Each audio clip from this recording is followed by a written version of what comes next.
हाँ जी बेटा, सत श्री अकाल सारिਆਂ ਨੂੰ। ਆਪਾਂ अपना ਜਿਹੜਾ यूनिट 4th हैगा वा वो स्टार्ट करांगे अज। यूनिट 4th ਜਿਹਦਾ नाम की हैगा इलैक्ट्रोमैग्नैटिक इंडक्शन। ठीक है, नाम की है इलैक्ट्रोमैग्नैटिक इंडक्शन। वेरी इंपॉर्टेंट यूनिट है। इंडक्शन होंदा किसी चीज़ करके कि एक बॉडी ਦੀ ਜਿਹੜੀ ਕੁਆਲਿਟੀ ਹੈ ਕਿਸੇ ਹੋਰ ਬੋਡੀ ਦੇ ਵਿੱਚ ਆ ਜਾਣਾ, ਉਹਨੂੰ ਆਪਾਂ ਕੀ ਕਹਿੰਦੇ ਆ? ਇੰਡਿਊਸ। ਉਹਨੂੰ ਆਪਾਂ ਕੀ ਬੋਲਦੇ ਆ? ਇੰਡਿਊਸ। ਹੁਣ ਆਪਾਂ ਨੂੰ ਪਤਾ ਹੈ ਕਿ 1820 ਦੇ ਵਿੱਚ, ਠੀਕ ਹੈ, ਜਿਹੜਾ ਔਰਸਟਡ ਸੀਗਾ ਉਹਨੇ ਸਟੱਡੀ ਕੀਤਾ ਸੀ, ਕੀ ਸਟੱਡੀ ਕੀਤਾ ਸੀਗਾ? ਮੈਗਨੈਟਿਕ ਫੀਲਡ, ਜਾਂ ਕਹਿ ਲਓ ਜਿਹੜਾ ਮੈਗਨੈਟਿਕ ਇਫੈਕਟ ਹੈਗਾ ਕਰੰਟ ਦਾ ਵੀ ਉਹਦੇ ਕਰਕੇ ਮੈਗਨੈਟਿਕ ਫੀਲਡ ਪ੍ਰੋਡਿਊਸ ਹੁੰਦਾ, ਉਸ ਚੀਜ਼ ਨੂੰ ਕਿਹਨੇ ਸਟੱਡੀ ਕੀਤਾ ਸੀਗਾ? Magnetic effect. ਕਿਹਦਾ ਉਹਨੇ ਕੀਤਾ ਸੀਗਾ? ਕਰੰਟ ਦਾ। ਉਹ ਕਿਹਨੇ ਸਟੱਡੀ ਕੀਤਾ ਸੀਗਾ? ਔਰਸਟਡ ਨੇ। ਠੀਕ ਹੈ, ਜਿਹੜਾ ਕਰੰਟ ਹੈ ਉਹ ਮੈਗਨੈਟਿਕ ਇਫੈਕਟ ਪ੍ਰੋਡਿਊਸ ਕਰਦਾ ਹੈ, ਇਹ ਕਿਹਨੇ ਸਟੱਡੀ ਕੀਤਾ ਸੀਗਾ? ਔਰਸਟਡ ਨੇ ਸਟੱਡੀ ਕੀਤਾ ਸੀਗਾ। ਠੀਕ ਹੈ ਜੀ। ਇਹ ਉਹਨੇ ਆਪਾਂ ਨੂੰ ਕੀ ਦੱਸਿਆ ਸੀਗਾ ਕਿ ਜਿੱਥੇ ਵੀ ਕਰੰਟ ਫਲੋ ਕਰਦਾ ਪਿਆ ਤਾਂ ਉਹਦੇ ਆਲੇ ਦੁਆਲੇ ਇੱਕ ਫੀਲਡ ਬਣਦਾ ਜਿਹਨੂੰ ਆਪਾਂ ਨਾਮ ਕੀ ਦੇ ਦਿੰਦੇ ਆ? Magnetic field. ਓਕੇ।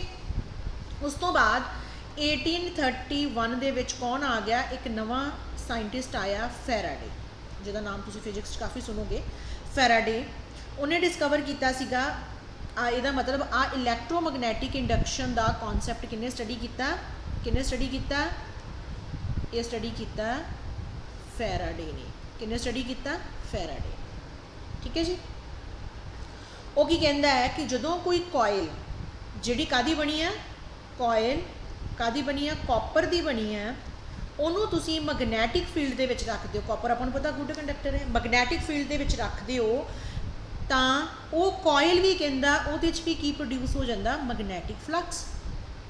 ਕੋਈ ਤੁਸੀਂ ਬਾਹਰੋਂ ਕਾਪਰ ਲਈ ਉਹਨੂੰ ਮੈਗਨੈਟਿਕ ਫੀਲਡ ਦੇ ਵਿੱਚ ਰੱਖਿਆ, ਕੋਇਲ ਲਈ ਉਹਨੂੰ ਮੈਗਨੈਟਿਕ ਫੀਲਡ ਦੇ ਵਿੱਚ ਰੱਖਿਆ ਤੇ ਉਹ ਕਹਿੰਦਾ ਉਹ ਵੀ ਕੀ ਬਣ ਗਿਆ? ਮੈਗਨੈਟਿਕ ਫਲਕਸ ਉਹਦੇ ਨਾਲ ਵੀ ਆ ਗਿਆ।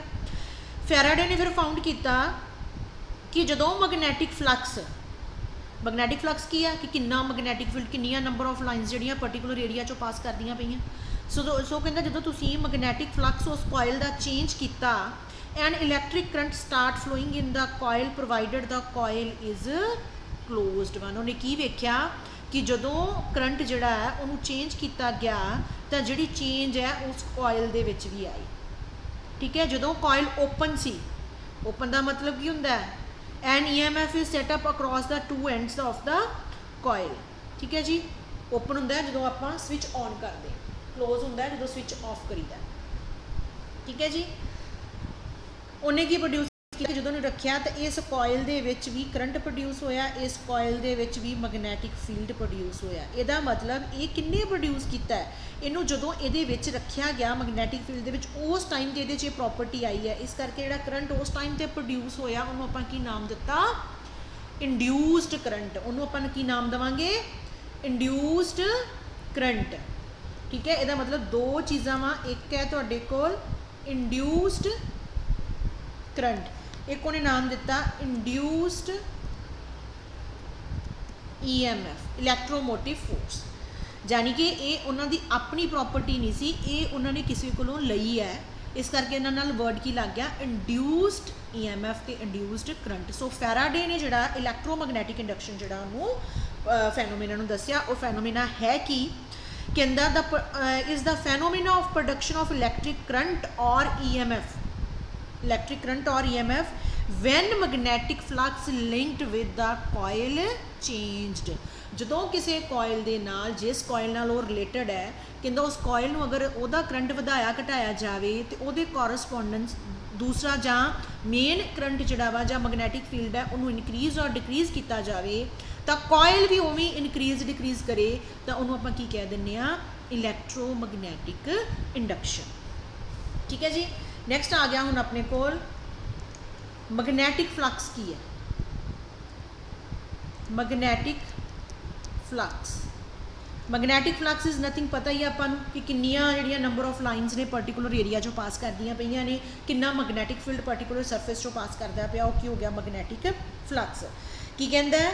कहंदा when the magnetic flux linked with the surface when held in a magnetic field is defined as number of magnetic lines crossing normally, normally मतलब perpendicularly, normally, and is measured as product of component, इनू denote करना किया जाता phi नाल, ये कादे बराबर हुंदा है, कितना मैग्नेटिक फील्ड नॉर्मली, नॉर्मल एक नॉर्मल कंपोनेंट होएगा कि परपेंडिकुलर, नॉर्मल कंपोनेंट कितना मैग्नेटिक फील्ड जिहड़ा हैगा वो मूव करता पिया, किन्नी सरफेस चो करता पिया, आ फार्मूला होएगा phi is equal to B N delta S, delta S नूं आपां की कहांगे सरफेस एरिया, ठीक है, जो सरफेस कह लो सरफेस एरिया कह लो।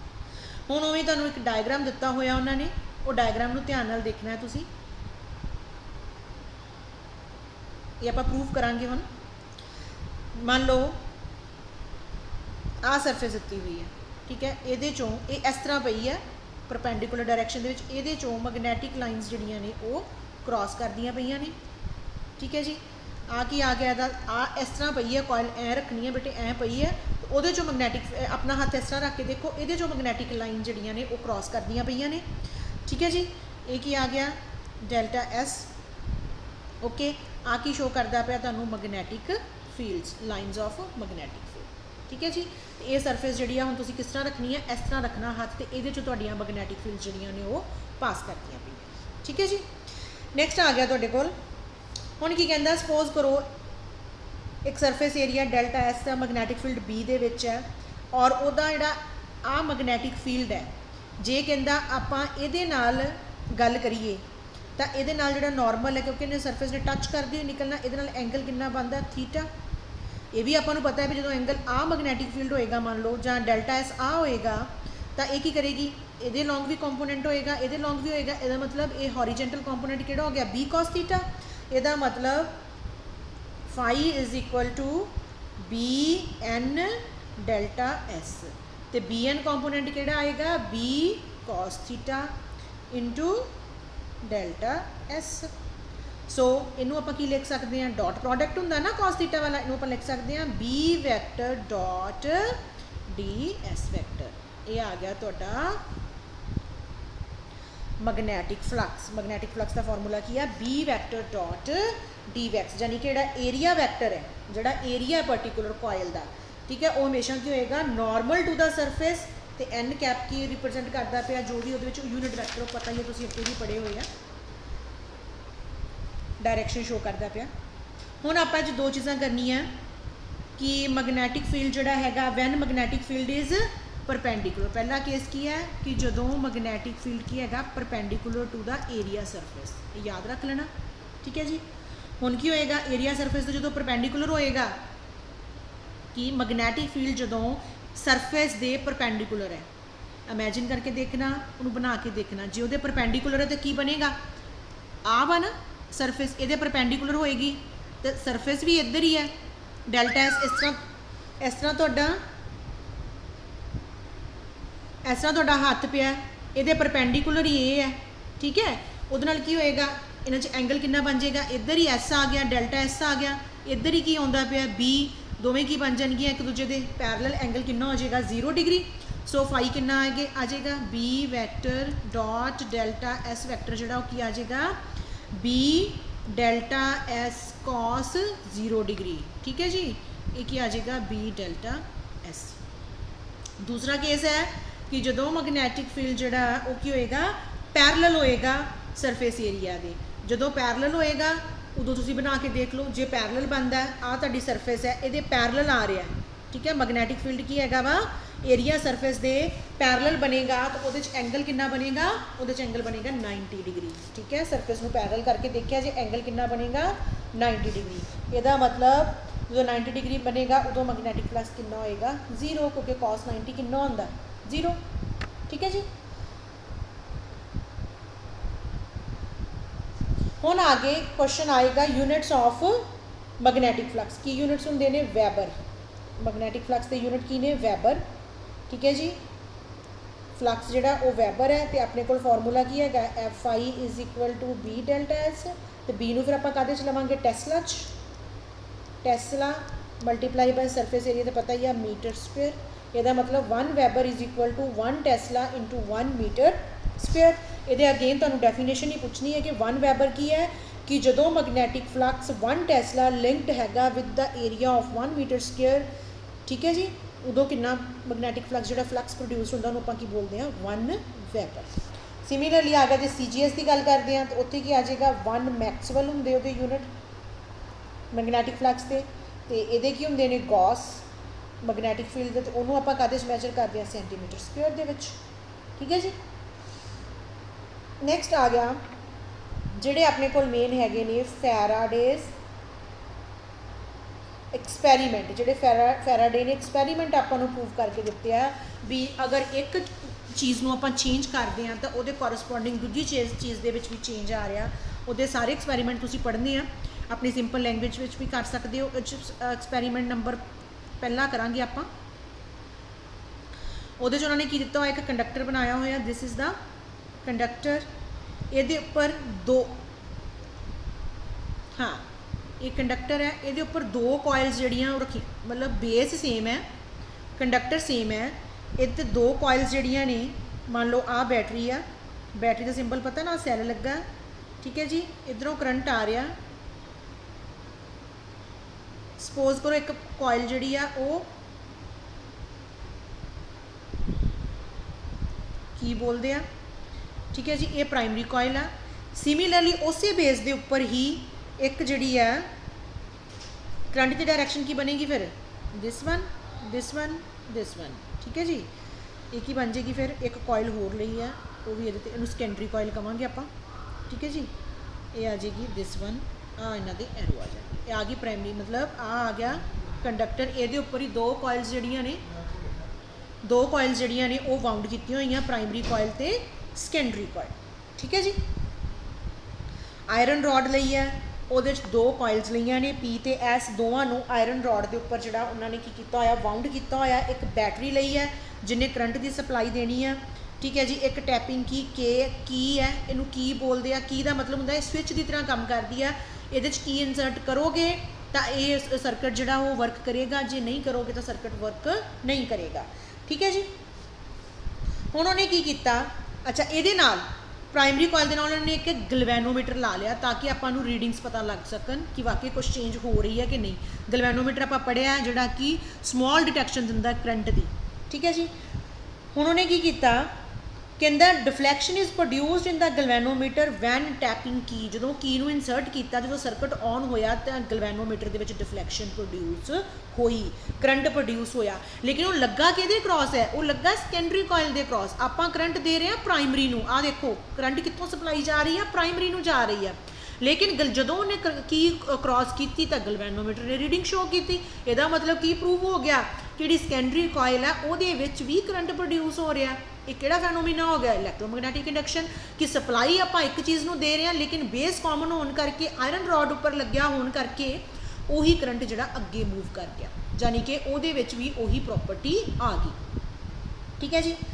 ਹੁਣ ਇਹਨੇ ਐਕਸਪਲੇਨੇਸ਼ਨ ਦਿੱਤੀ ਹੈ, ਜਦੋਂ ਉਹਨੇ ਕੀ ਜਿਹੜੀ ਬਾਹਰ ਕੱਢ ਦਿੱਤੀ ਤਾਂ ਉਹਦੇ 'ਚੋਂ ਕਰੰਟ ਦੀ ਡਿਫਲੈਕਸ਼ਨ ਜਿਹੜੀ ਉਹ ਬੰਦ ਹੋ ਗਈ। ਠੀਕ ਹੈ ਜੀ। ਦੈਨ ਆ ਗਿਆ, ਕਹਿੰਦਾ ਜਦੋਂ ਕਰੰਟ ਫਲੋ ਕੀਤਾ ਮੈਗਨੈਟਿਕ ਫੀਲਡ ਪ੍ਰੋਡਿਊਸ ਹੋ, ਕੰਮ ਇਹ ਚੱਲਿਆ ਕਿਵੇਂ, ਕਹਿੰਦਾ ਨੈਚੁਰਲੀ ਜਦੋਂ ਕਰੰਟ ਜਾਊਗਾ ਪ੍ਰਾਇਮਰੀ ਕੋਇਲ ਦੇ ਵਿੱਚ ਉਹਨੇ ਆਸੇ-ਪਾਸੇ ਕੀ ਪ੍ਰੋਡਿਊਸ ਕਰਨਾ, ਉਹਨੇ ਆਪਣਾ ਇੱਕ ਆਹ ਪ੍ਰਾਇਮਰੀ ਕੋਇਲ ਹੈ, ਇਹਦੇ ਆਲੇ ਦੁਆਲੇ ਉਹਦਾ ਦਾਇਰਾ ਹੋਏਗਾ ਨਾ ਕਿੱਥੋਂ ਤੱਕ ਉਹਦਾ ਇਫੈਕਟ ਜਾ ਸਕਦਾ। ਠੀਕ ਹੈ। ਉਹਨੇ ਕੀ ਕੀਤਾ, ਆਪਣੇ ਆਲੇ ਦੁਆਲੇ ਕੀ ਪ੍ਰੋਡਿਊਸ ਕਰਤਾ, ਇੱਕ ਮੈਗਨੈਟਿਕ ਫੀਲਡ। ਠੀਕ ਹੈ ਜੀ। ਹੁਣ ਉਸੇ ਹੀ ਰੋਡ ਦੇ ਉੱਪਰ ਇੱਕ ਹੋਰ ਕੋਇਲ ਜਿਹੜੀ ਉਹ ਵਾਊਂਡ ਕੀਤੀ ਹੋਈ ਸੀ।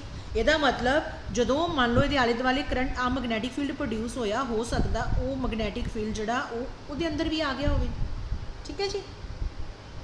ਹੁਣ ਜਦੋਂ ਤੁਸੀਂ ਕੀ ਨੂੰ ਪ੍ਰੈਸ ਕੀਤਾ, ਕਰੰਟ ਇਹਦੇ 'ਚ ਇਨਕਰੀਜ਼ ਹੋਇਆ। ਹੁਣ ਬੇਸ ਸੇਮ ਹੋਣ ਕਰਕੇ ਹੌਲੀ ਹੌਲੀ ਕੀ ਹੋਏਗਾ, ਫਿਰ ਮੈਗਨੈਟਿਕ ਫੀਲਡ ਜਿਹੜਾ ਵਾ ਉਹ ਇਸ ਦਾ ਵੀ ਇਨਕਰੀਜ਼ ਹੋਣਾ ਸ਼ੁਰੂ ਹੋ ਜਾਏਗਾ ਕਿਉਂਕਿ ਦੋਵੇਂ ਇੱਕੋ ਰੋਡ ਦੇ ਉੱਪਰ ਨੇ। ਠੀਕ ਹੈ ਜੀ। ਜਿਵੇਂ ਜਿਵੇਂ ਕਹਿੰਦਾ ਤੁਸੀਂ magnetic flux linked with the coil is changing the induced current is produced. ਜਿਵੇਂ ਜਿਵੇਂ ਤੁਸੀਂ ਕਹਿੰਦਾ ਇਹਦੇ 'ਚ ਚੇਂਜ ਆਈ ਜਾਊਗੀ ਉਵੇਂ ਉਵੇਂ ਇੰਡਿਊਸਡ ਕਰੰਟ ਜਿਹੜਾ ਜਿਵੇਂ ਜਿਵੇਂ ਮੈਗਨੈਟਿਕ ਫੀਲਡ ਨੂੰ ਪਹੁੰਚੀ ਜਾਏਗਾ ਉਹਦੇ ਅਕੋਰਡਿੰਗ ਉਹਦੇ ਵਿੱਚ ਕਰੰਟ ਪ੍ਰੋਡਿਊਸ ਹੋਈ ਜਾਏਗਾ। ਠੀਕ ਹੈ। ਹੁਣ ਕੀ ਹੋ ਜਾਏਗਾ, ਜੇ ਤੁਸੀਂ ਇਹਨੂੰ ਕੱਢ ਦੋਗੇ, ਕੀ ਬਾਹਰ ਕੱਢੋਗੇ ਤਾਂ ਕੀ ਹੋ ਜਾਏਗਾ, ਇਹਦੇ 'ਚੋਂ ਕਰੰਟ ਦੀ ਸਪਲਾਈ ਬੰਦ ਹੋ ਜਾਏਗੀ ਪ੍ਰਾਇਮਰੀ ਕੋਇਲ ਦੇ ਵਿੱਚੋਂ ਆਟੋਮੈਟਿਕਲੀ। ਜਦੋਂ ਇਹਦੇ 'ਚੋਂ ਬੰਦ ਹੋਈ ਤਾਂ ਸੈਕੰਡਰੀ ਕੋਇਲ ਦੇ ਵਿੱਚੋਂ ਵੀ ਬੰਦ ਹੋ ਜਾਏਗੀ। ਠੀਕ ਹੈ। ਉਹਦੇ ਨਾਲ ਕੀ ਹੋ ਗਿਆ, ਇਹਦਾ ਮੈਗਨੈਟਿਕ ਫੀਲਡ ਘਟ ਗਿਆ, ਇਹਦਾ ਮੈਗਨੈਟਿਕ ਫੀਲਡ ਘਟ ਗਿਆ, ਉਹਦੇ ਨਾਲ ਸੈਕੰਡਰੀ ਮੈਗਨੈਟਿਕ ਫੀਲਡ ਵੀ ਘਟ ਗਿਆ। ਠੀਕ ਹੈ। ਇਹਦਾ ਮਤਲਬ ਕਹਿੰਦਾ due to this the induced current is produced in the coil. ਠੀਕ ਹੈ ਜੀ। ਹੁਣ ਕਹਿੰਦਾ ਇਹਦੇ ਵਿੱਚ ਜਿਹੜਾ ਗਲਵੈਨੋਮੀਟਰ ਹੈ ਉਹ ਕਰੰਟ ਸ਼ੋ ਕਰਦਾ ਪਿਆ ਸੀ ਜਦੋਂ ਆਪਾਂ ਪ੍ਰਾਇਮਰੀ ਕੋਇਲ ਨੂੰ ਕਰੰਟ ਦੇ ਰਹੇ ਸੀ, ਕਰੰਟ ਘਟ ਰਿਹਾ ਸੀ ਜਦੋਂ ਆਪਾਂ ਪ੍ਰਾਇਮਰੀ ਕੋਇਲ ਦਾ ਕਰੰਟ ਘਟਾ ਰਹੇ ਸੀ। ਠੀਕ ਹੈ, ਇਹਦਾ ਮਤਲਬ ਸੈਕੰਡਰੀ ਕੋਇਲ ਦੇ ਕੋਲ ਆਪਣੀ ਕੋਈ ਮੈਗਨੈਟਿਕ ਫੀਲਡ ਨਹੀਂ ਸੀ, ਉਹਦੇ ਵਿੱਚ ਇੰਡਿਊਸ ਹੋਇਆ ਸੀ, ਕਿਹਦੇ ਕਰਕੇ ਹੋਇਆ ਸੀਗਾ? ਪ੍ਰਾਇਮਰੀ ਕੋਇਲ ਕਰਕੇ। ਠੀਕ ਹੈ ਜੀ। ਹੁਣ ਕਹਿੰਦਾ ਜੇ ਤੁਸੀਂ ਕੀ ਪ੍ਰੈਸ ਇਹ ਸੀਗਾ ਜੇ ਆਪਾਂ ਚੇਂਜ ਕਰਦੇ ਪਏ ਹੈ ਨਾ, ਉਹਨੇ ਇਹੀ ਕਹਿਣਾ ਕਿ ਚੇਂਜ ਕਰਨ ਨਾਲ ਜਦੋਂ ਫਿਰ ਪ੍ਰੋਡਿਊਸ ਹੋਏਗਾ ਦੂਸਰੇ ਦੇ ਵਿੱਚ।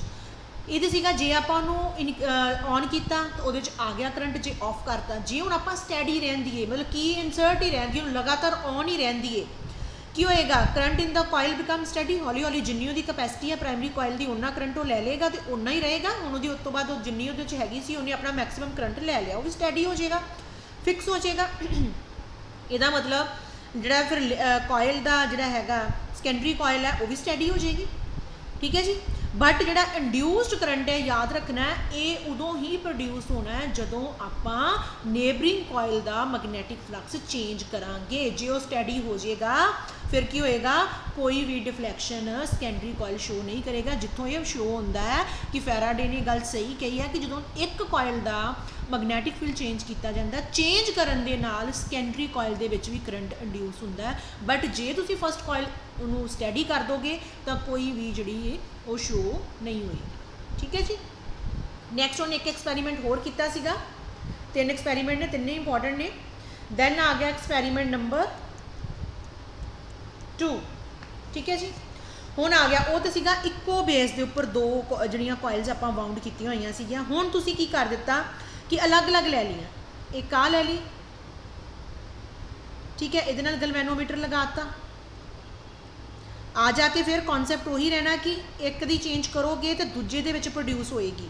ਚੇਂਜ ਵਰਡ ਯਾਦ ਰੱਖਣਾ, ਜੇ ਸਟੱਡੀ ਕਰ ਦੋਗੇ ਫਿਰ ਫਰਕ ਨਹੀਂ ਪਏਗਾ। ਆ ਕਰੰਟ ਪ੍ਰੋਡਿਊਸ ਹੋ ਰਿਹਾ,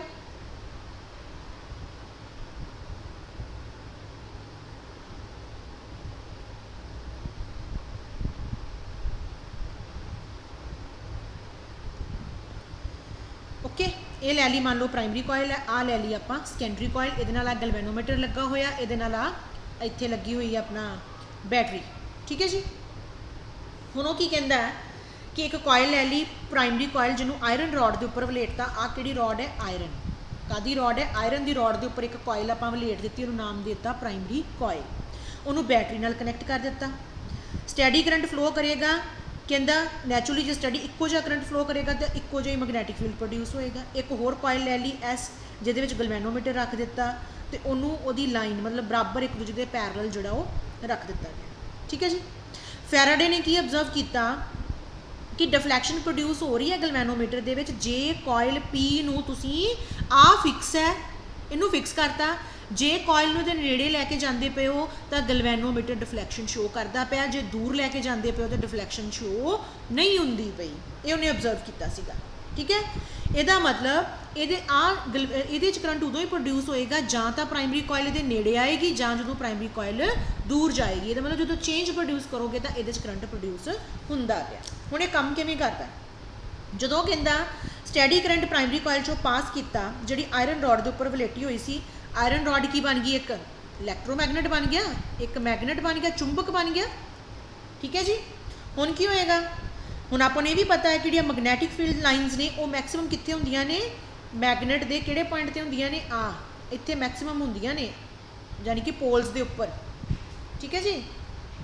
ਹੁਣ ਇਹ ਆਇਰਨ ਰੋਡ ਕੀ ਬਣ ਗਈ? ਇੱਕ ਮੈਗਨੇਟ ਬਣ ਗਈ। ਮੈਗਨੇਟ ਬਣਨ ਨਾਲ ਕੀ ਹੋ ਗਿਆ? ਕਹਿੰਦਾ ਜਦੋਂ ਆਪਾਂ ਕਹਿੰਦਾ linked with the coil grow, ਜਦੋਂ ਪ੍ਰਾਇਮਰੀ ਕੋਇਲ ਜਿਹੜੀ ਐਸ ਨਾਲ ਲਿੰਕਡ ਹੈ, ਜੇ ਉਹਦਾ ਗਰੋ ਕਰੇਗਾ ਤਾਂ ਐਸ ਦਾ ਵੀ ਗਰੋ ਕਰੇਗਾ। ਹੁਣ ਆਪਾਂ ਨੂੰ ਪਤਾ ਨੀਅਰ ਦਾ ਪੋਲਸ ਮੈਕਸਿਮਮ ਹੁੰਦਾ ਹੈ, ਇਸ ਕਰਕੇ ਮੈਗਨੈਟਿਕ ਫਲਕਸ ਜਿਹੜਾ ਜਦੋਂ ਤੁਸੀਂ ਇਹਨੂੰ, ਕਿਉਂਕਿ ਮੈਗਨੇਟ ਦਾ ਕੰਮ ਕਰ ਰਹੀ ਹੈ, ਇਹਨੂੰ ਇਹਦੇ ਨੇੜੇ ਲਿਆਓਗੇ, ਇੱਥੇ ਮੈਗਨੈਟਿਕ ਫੀਲਡ ਮੈਕਸਿਮਮ ਆ, ਜਦੋਂ ਨੇੜੇ ਜਾਏਗਾ ਤਾਂ ਆਟੋਮੈਟਿਕਲੀ ਆ ਵੀ ਇਹਦੇ ਅਟਰੈਕਸ਼ਨ ਦੇ ਵਿੱਚ ਆ ਜਾਏਗਾ, ਇਹਦੇ ਲਿੰਕ ਦੇ ਵਿੱਚ ਆ ਜਾਏਗਾ। ਠੀਕ ਹੈ ਜੀ। ਤੇ ਡਿਕੇ ਹੋ ਜਾਏਗਾ ਜਦੋਂ ਤੁਸੀਂ ਦੂਰ ਲੈ ਜਾਓਗੇ। ਠੀਕ ਹੈ। ਹੁਣ ਕਹਿੰਦਾ P ਦੇ ਮੋਸ਼ਨ ਕਰਨ ਤੇ, ਮੂਵ ਕਰਨ ਤੇ ਜਾਂ ਨੇੜੇ ਜਾਂ ਦੂਰ ਦੇ, ਤਾਂ ਮੈਗਨੈਟਿਕ ਫਲਕਸ ਕਹਿੰਦਾ ਕੋਇਲ S ਦਾ ਵੀ ਚੇਂਜ ਹੁੰਦਾ ਪਿਆ। ਠੀਕ ਹੈ। ਜੇ ਹੁਣ ਕਹਿੰਦਾ P ਨੂੰ ਤੁਸੀਂ ਸਟੇਸ਼ਨਰੀ ਰੱਖ ਦੋਗੇ ਤੇ ਕੀ ਹੋਏਗਾ? हौली हौली की हो जाएगा, जिन्ना उहदा सीगा जिन्ना इहदी मैक्सिमम सीगी कैपेसिटी उन्ना इहदा भी बन जाएगा, दोवें जणियां की हो जाणगियां फिक्स हो जाणगियां, उहदे नाल कोई भी इंड्यूस करंट हुण प्रोड्यूस नहीं होएगा। इहदा मतलब जे इंड्यूस करंट प्रोड्यूस करना है तो कॉइल नूं कदी नेड़े लैके आउणा पएगा ते कदी दूर, चेंज जिहड़ी आ ओह जरूरी है। ये भी उन्हें फिर प्रूव करता, एक होर एक्सपैरीमेंट करके उन्हें प्रूव करता। नैक्सट आ गया एक्सपैरीमेंट नंबर 3, पहले च उन्हें सेम दे उपर करता, फिर तुहानूं दो अलग अलग कर दित्तियां। हुण थर्ड आ गया when a coil is moved in a stationary magnetic field. हुण की है जिहड़ी कॉइल आ वो काहदे च मूव करती पई आ, मैगनैटिक फील्ड की हैगा वा स्टेशनरी, फिक्स है, वो चेंज नहीं आ रही। मैगनैटिक फील्ड की हैगा स्टेशनरी हैगा। एक कॉइल लई है ABCD, ठीक है जी, डायग्राम तुहानूं शो हुंदा पेगा आ ABC ते D, इत्थे की लाता गलवैनोमीटर, ठीक है जी, और एक लई हुई है बाहर, इहदा नाम की रखिया PQR ते S, इत्थे है गलवैनोमीटर, ठीक है जी। हुण की कहते एक कॉइल लई है जिहदे नाल गलवैनोमीटर लगा होया, उहनूं आपां आ एक फिक्स आ मैगनैटिक फील्ड है इत्थे, इहदे विच आपां नूं रख दित्ता। ABCD कॉइल की है जिहदे नाल गलवैनोमीटर लगा होया, वो कॉइल आपां लई है ते उहनूं PQRS जिथे मैगनैटिक फील्ड सीगा उहदे विच रख दित्ता, ठीक है जी। क्रॉस जिहड़े साइन तुहाडी बुक ते शो हुंदे वा उन्हां ने मैगनैटिक फील्ड इस तरह शो कीता, वो की शो करदा पिया कि जिहड़ा मैगनैटिक फील्ड जिहड़ा हैगा वा वो की हैगा perpendicular into the plane of the paper, paper दे की हैगा इनटू अंदरली साइड के परपेंडिकुलर डायरैक्शन के विच। जो कॉइल कहता मूव करोगे so that it remains entirely, जे तो सारी की सारी ये अंदर है, जिमें पहली डायग्राम शो हो रहा बुक तो देखोगे पहली डायग्राम के आ वा जिमें थोड़ा जिहा हिस्सा ही बस बाहर है, ठीक है, सारी की सारी कॉइल की है अंदर है, ठीक है जी। गलवैनोमीटर ने कोई डिफ्लैक्शन नहीं शो की। जो तुसीं इहनूं गलवैनोमीटर नूं बाहर इनू बाहर कढ़िया, इनू इतों फड़ के बाहर कढ़िया, आ वाली ABCD नूं थोड़ा जिहा बाहर नूं खिंच के लैके उहदे नाल की हो गया मैगनैटिक फील्ड जिहड़ा वा, जो तुसीं उहनूं बाहर कढ़िया तो उहदे नाल कहंदा की हो गया द गलवैनोमीटर शो करेगा डिफ्लैक्शन, ठीक है जी। हुण कहंदा जे तां कॉइल इंटायरली मैगनैटिक सारी की सारी मैगनैटिक फील्ड के अंदर सीगी, ठीक है, इहदा मतलब ABCD दे विच कोई चेंज नहीं आई, सारा का सारा मैगनैटिक फील्ड के अंदर है, इहदे कोई चेंज नहीं आई। ये करके कोई भी नैचुरली आपां की किया जो चेंज होएगा तो इंड्यूस करंट प्रोड्यूस होएगा, मतलब कोई भी इंड्यूस करंट प्रोड्यूस नहीं होएगा, ठीक है। जो आप सैकेंड डायग्राम है कि जो आप इस फिगर को मान लो बाहर कढ़ता, ये फिगर हम मान लो बन गई इस तरह ऐ करता AD, इस तरह अद्धा एरिया बाहर आ गया, मैगनैटिक फील्ड तो हम बाहर आ गया, वो की होएगा मैगनैटिक फ्लक्स जोड़ा वा कहता area of coil inside the ये अंदर एरिया घट गया ना, हम कॉइल अद्धी बाहर आ गई अद्धी अंदर रह गई, कॉइल का एरिया अंदर घट गया, वो की हो गया वो की होएगा मैगनैटिक फ्लक्स भी घट गया, इंड्यूस करंट जो प्रोड्यूस होएगा गलवैनोमीटर डिफ्लैक्शन देगा, जी उस टाइम पर EMF दी है वो आ गई मोशनल EMF, मोशनल EMF होंदा ड्यू टू द मोशन, ठीक है जी। ये अगों लॉरेंस का कॉन्सैप्ट आप अगले करांगे। ਇਹਦਾ मतलब अगेन आ जाके फैराडे ने फिर फाइनल किया कि अगर इंड्यूस्ड करंट ਜਾਂ EMF प्रोड्यूस करनी आ तो एक चीज़ ਦੇ ਵਿੱਚ चेंज ਜਿਹੜੀ ਆ ਉਹ ਜ਼ਰੂਰੀ ਆ, अगर फिक्स कर दोगे तो कोई भी डिफ्लैक्शन प्रोड्यूस नहीं हुई, ठीक है बेटे, थैंक यू।